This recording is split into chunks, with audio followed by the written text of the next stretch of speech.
A trilogia prequel de Star Wars, ou trilogia prequela, é, na minha opinião, a melhor trilogia de toda a franquia. É a trilogia mais autoral de toda a franquia por dois motivos principais. Primeiro, porque são filmes que remetem a uma certa ingenuidade das referências iniciais do George Lucas. Remetem lá aos filmes seriais, das sessões de matinê dos anos 30 e 40, remetem a uma coisa meio história em quadrinhos antigas, não são filmes que possuem tantos estímulos e o tom deles é mais inocente, o romance é mais inocente, o drama vai para um lado mais teatral, nada tenta ser muito contemporâneo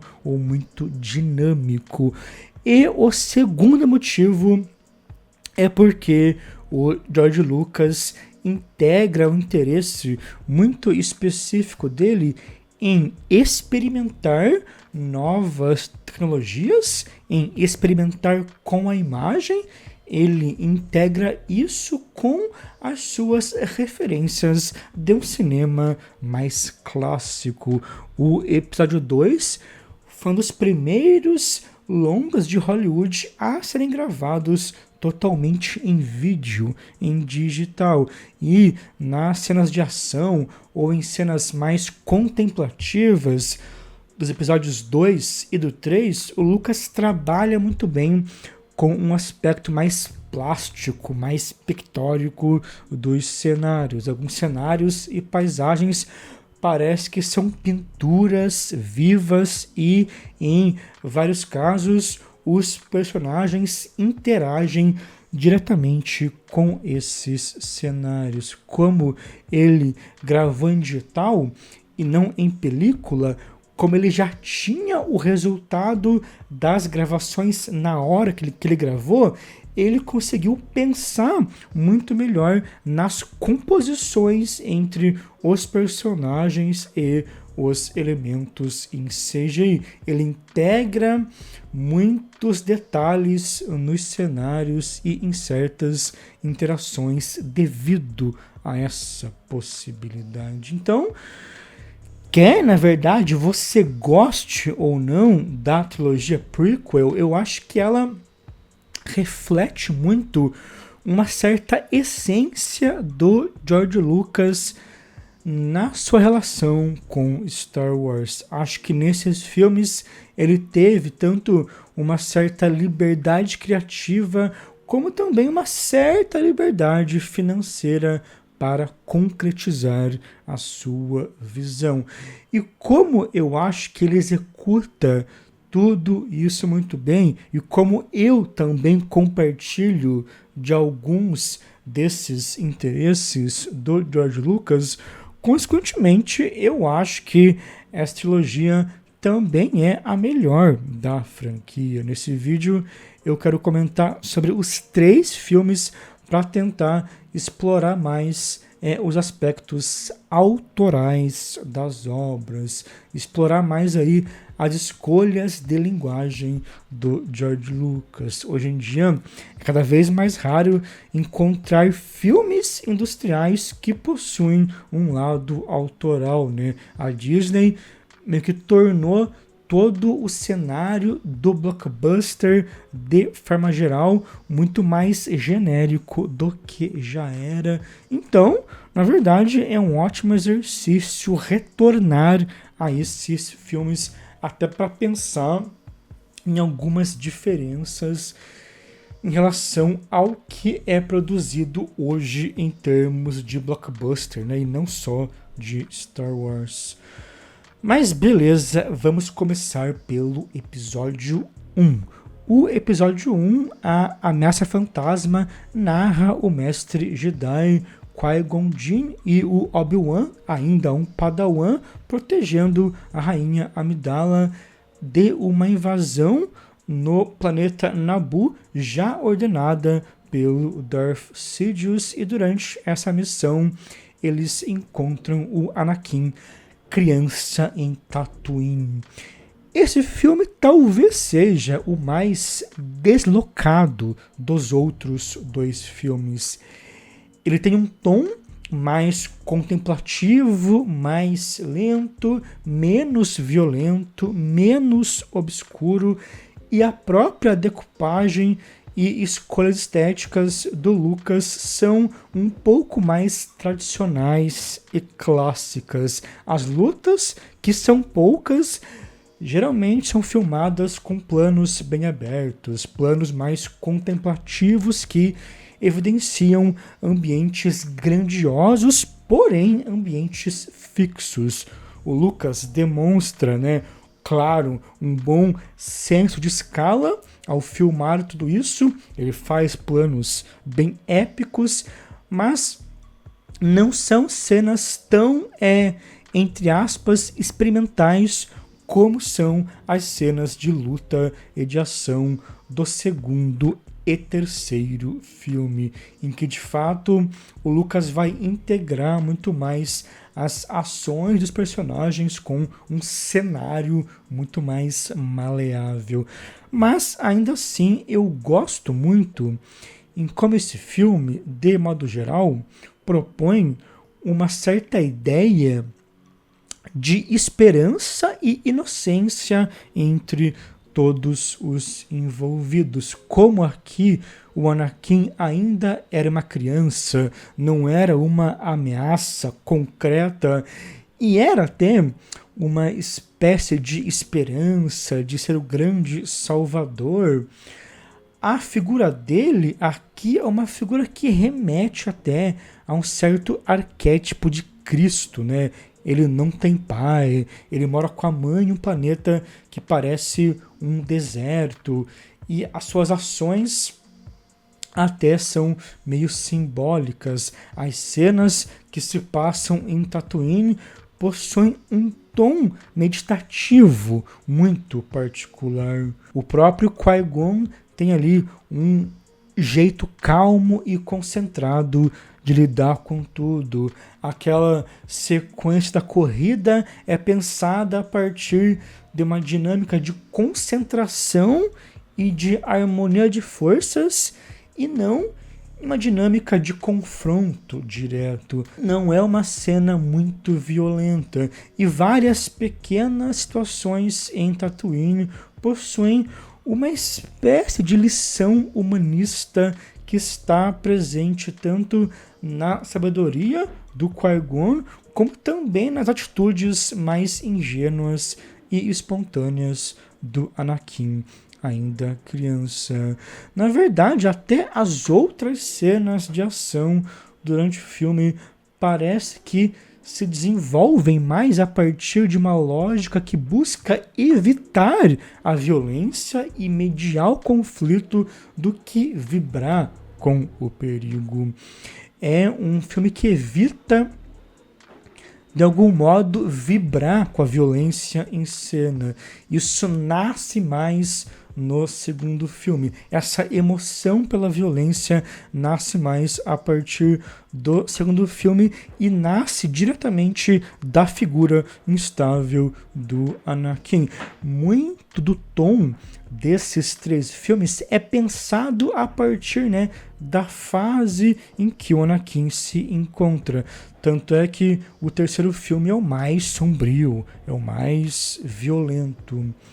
Mesmo quando existe um confronto mais épico nesse filme, como por exemplo a batalha entre os Gungans e os droids, esse confronto é apresentado de modo mais inusitado, de modo quase cômico.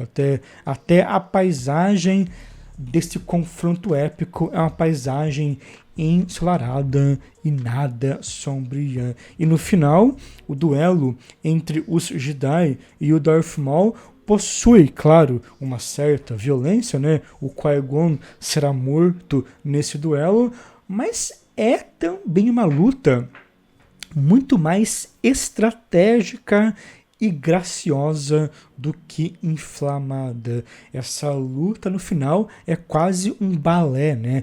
É totalmente o oposto, por exemplo, da luta final entre o Obi-Wan e o Anakin no episódio 3. Aqui, o Qui-Gon e o Obi-Wan possuem uma elegância nos seus golpes, enquanto que as lutas no episódio 3 têm um lado mais urgente, mais trágico e muito mais violento.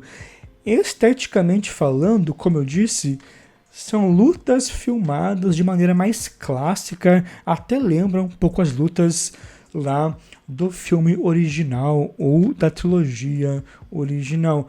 Mas eu acho que o Lucas deixa essas cenas ainda mais minimalistas do que no filme original. Então, sem dúvidas, é um filme menos dinâmico e mais tradicional que os outros dois seguintes, mas eu gosto da forma que o Lucas se dá a devida liberdade e se dá o devido tempo para construir essa sensação de harmonia que logo será quebrada. Porque se a gente pensar nesse filme como um projeto ali, se a gente pensar no momento do seu lançamento, no fato de ser um trabalho que iria marcar a volta da franquia, a volta do Lucas como diretor, ele poderia, na real, ter ido para um caminho muito mais fácil e muito mais vendável, né? Ele poderia ter feito um trabalho nostálgico e óbvio em vários sentidos.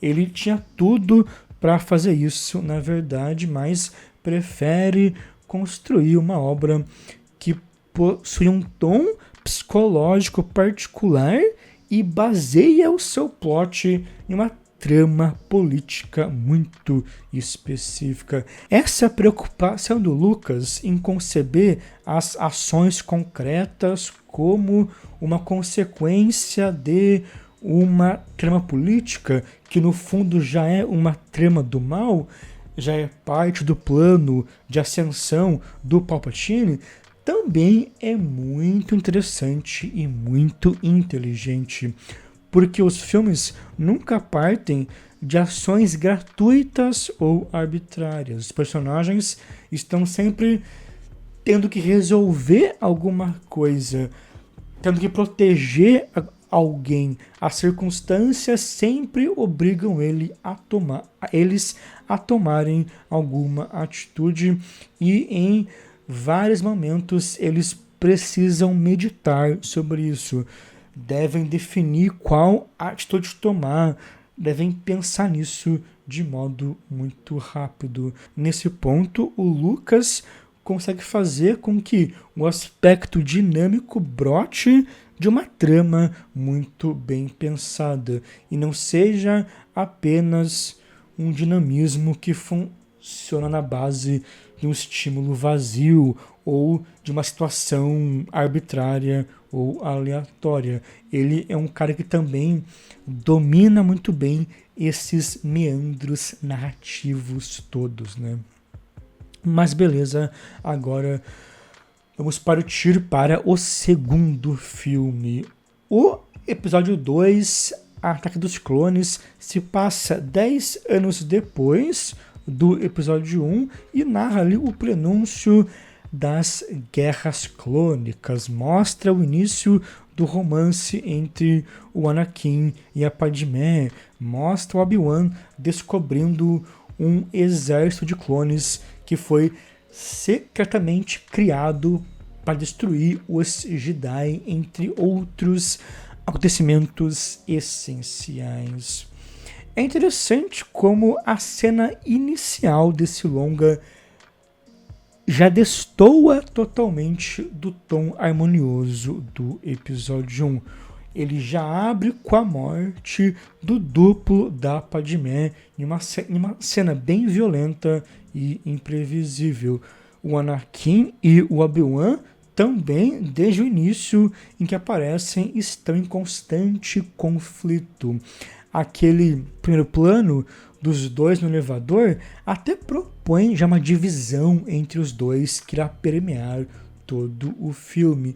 E desde o início, as lembranças, pensamentos e paixões do Anakin se mostram como fixações e pesadelos. Então, toda aquela harmonia do filme anterior se converte em conflitos entre os personagens ou até entre os personagens e si mesmos, né? Para evidenciar o início da queda do Anakin. Para além disso, eu acho que existe aqui um certo tema recorrente que marca essa queda, que é como esse filme lida com um certo imaginário maquínico, um imaginário de máquinas, de elementos artificiais e automatizados como algo negativo, como algo oposto ao que seria humano e natural. Em várias cenas e situações do filme, você sente um pouco essa ideia. O Obi-Wan descobre clones que foram gerados por robôs. São ali soldados sem alma. Uma das grandes sequências de ação do filme se passa em uma fábrica de droids em Geonosis. O C-3PO até fala ali, máquinas fazendo máquinas, que perverso.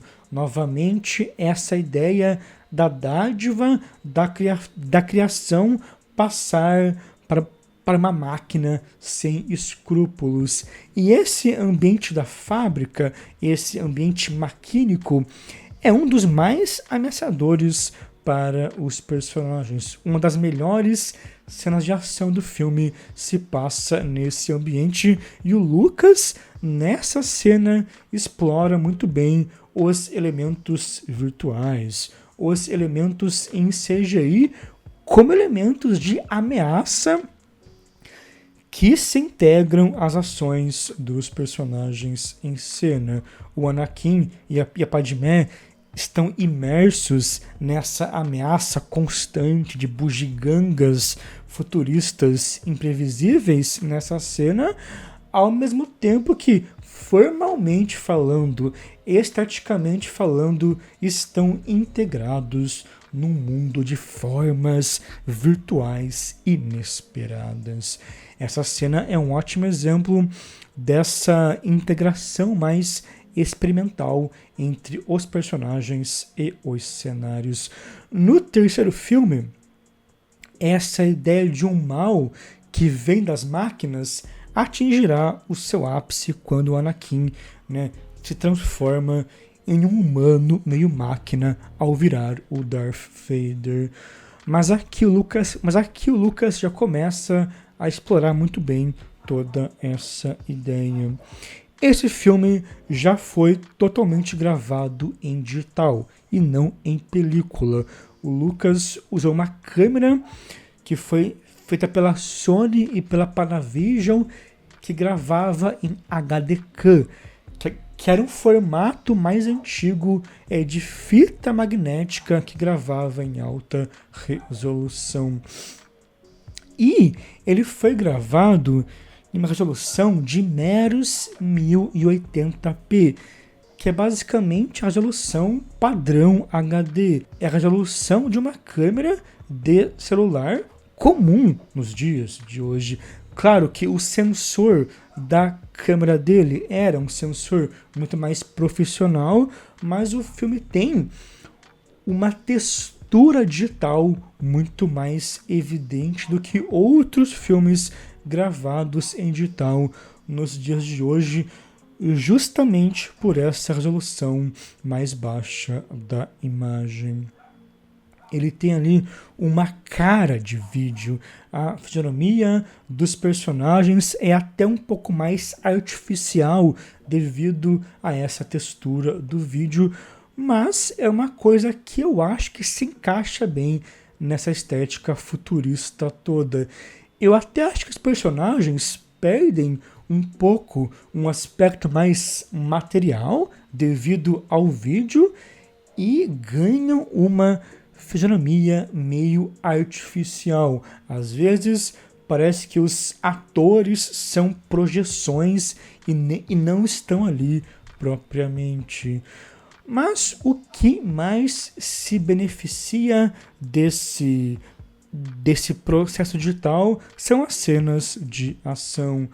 Outra cena incrível é quando o Obi-Wan e o Anakin perseguem a pessoa que tentou matar a Padmé em Coruscant no início do filme. Na perseguição, as luzes e hologramas da cidade se confundem com a velocidade da ação. Não é mais aquela sequência mais lenta e contemplativa do episódio 1. Parece que eles estão até meio que dentro de um videogame. Até lembra um pouco o Speed Racer das irmãs Wachowski. Em um momento, o Anakin literalmente pula e mergulha no cenário virtual. O Lucas realmente explora as possibilidades dessa integração entre o elenco e o espaço virtual de modo bem radical. Inclusive, essa espécie de pulsão de morte do Anakin também é algo que torna a ação mais inconsequente e mais ameaçadora do que a ação do filme anterior. Enquanto a ação no filme anterior era uma mediação de forças e possuía um aspecto mais meditativo, aqui é uma ação urgente e suicida que sai de controle devido ao Anakin, né? O Obi-Wan mal é capaz de controlar algumas coisas em relação ao Anakin. Muita gente reclamou do tom da atuação e do conteúdo, digamos, brega de alguns diálogos desse filme, principalmente nas cenas de romance entre o Anakin e a Padmé. São cenas meio melosas em que o Anakin tem até aquele fatídico monólogo da areia que muita gente tirou sarro, algumas cenas até viraram memes, né? Mas eu acho que é justamente nesses momentos que o Lucas retoma as suas referências de filmes seriais inocentes dos anos 30 e 40. Inclusive, ele mesmo já falou isso quando reclamaram dessas cenas. Hoje em dia, muita gente usa o termo camp, né, para falar de qualquer coisa, basicamente, mas se a gente pensar na definição do termo camp, essa aqui é sim a, digamos, verdadeira sensibilidade camp.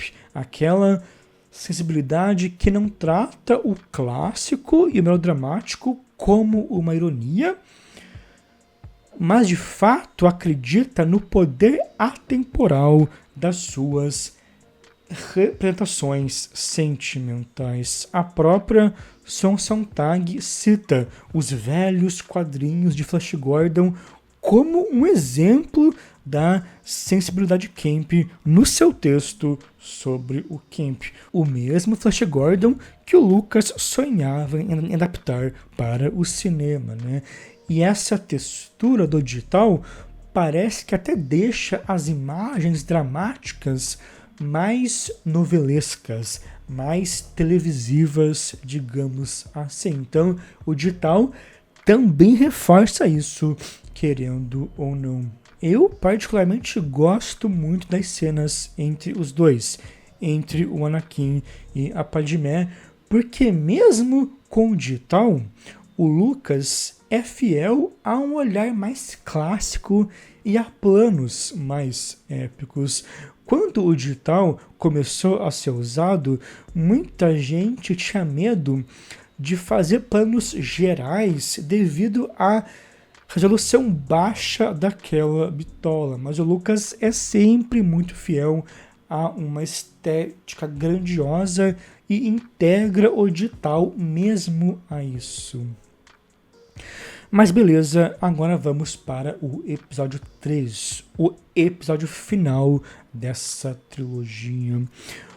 O episódio 3, a Vingança dos Sith, já se passa durante as Guerras Clônicas, pega ali o final das guerras contra os separatistas e narra principalmente o elo que se forma entre o Anakin e o Palpatine, o Darth Sidious, até a sua queda final, em que de fato se transforma, né, no Darth Vader. Pensando nos 3 filmes a partir da perspectiva mais linear sobre essa, né, ascensão do mal, esse terceiro é praticamente uma antítese do primeiro.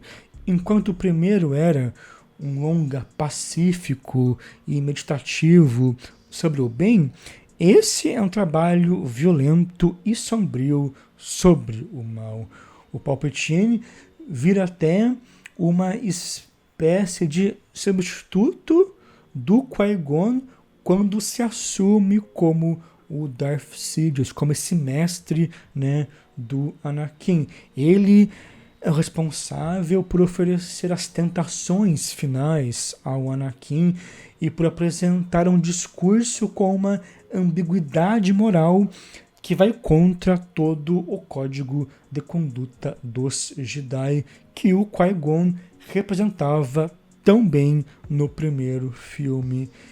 Esteticamente falando, é possível também perceber um certo movimento de queda, entre aspas, nos 3 filmes. O primeiro tem esse tom mais contemplativo, mais ensolarado. O segundo, quando evidencia a cisão entre bem e mal, tem uma estética mais disruptiva, tem momentos mais experimentais pela forma que integra as ações com os cenários. E o terceiro, que seria aqui, né, a tragédia sobre a queda dos Jedi e a ascensão do mal, tem escolhas estéticas muito mais obscuras, tanto na fotografia como também na caracterização dos ambientes. E em termos mais dramáticos, não existe tanto aquela dinâmica sentimental e melosa do segundo filme. No lugar disso, o Lucas vai para um lado um pouco mais teatral e pomposo. O Anakin não soa mais como um mero adolescente revoltado e apaixonado. Ele parece agora um personagem resignado de uma peça shakespeariana. Ele passa daquele jovem rebelde para um adulto atormentado que busca se resignar no mal. Em relação às cenas de ação, elas são mais dinâmicas do que as cenas do filme anterior. O Lucas já lida com esse processo com as câmeras digitais de modo mais ágil e torna as cenas mais espontâneas. O ponto positivo disso é que o trabalho tem um ritmo muito bom, principalmente em como intercala as cenas de ação com as intrigas e com o drama. É um trabalho que mistura isso de modo muito orgânico.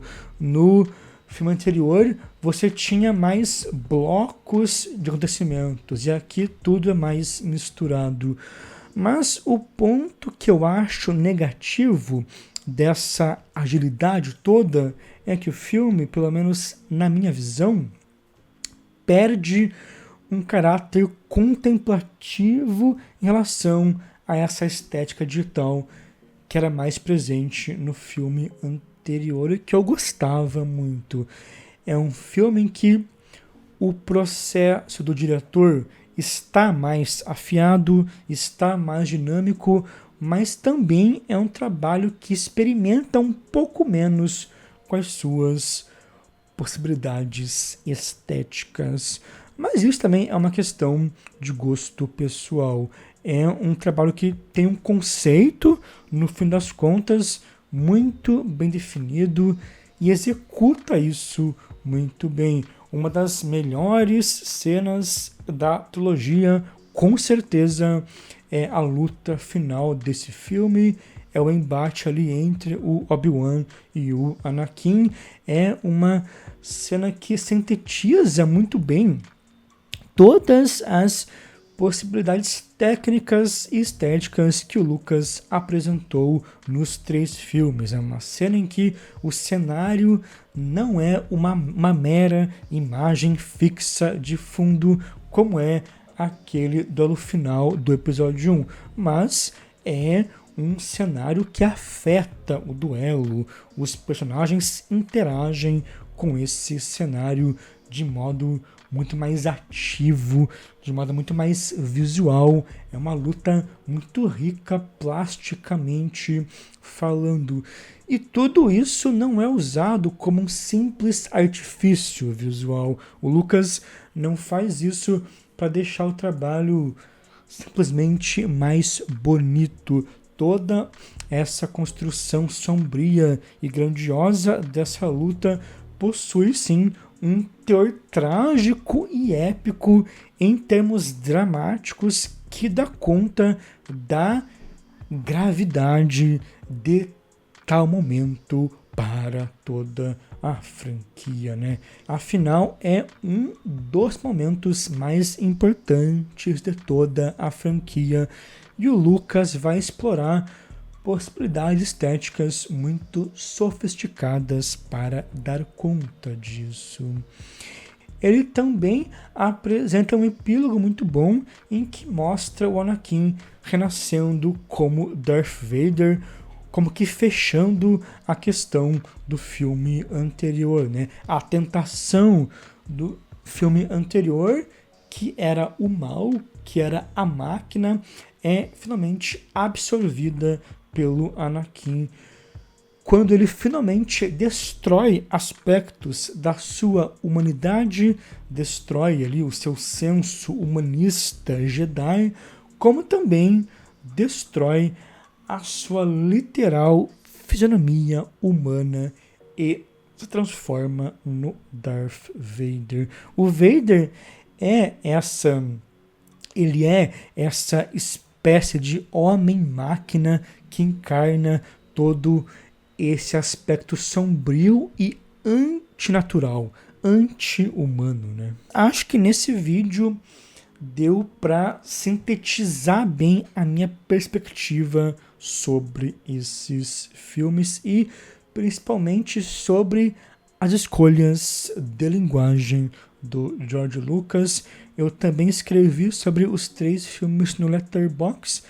Quem quiser ler os meus textos, basta procurar por lá. Eu acho que, resumidamente, a grande conquista da trilogia prequel é como o Lucas mescla referências clássicas no drama com aspectos experimentais e inovadores na abordagem com a gravação digital e os efeitos especiais. São longas que revelam, acima de tudo, um talento multidisciplinar do George Lucas.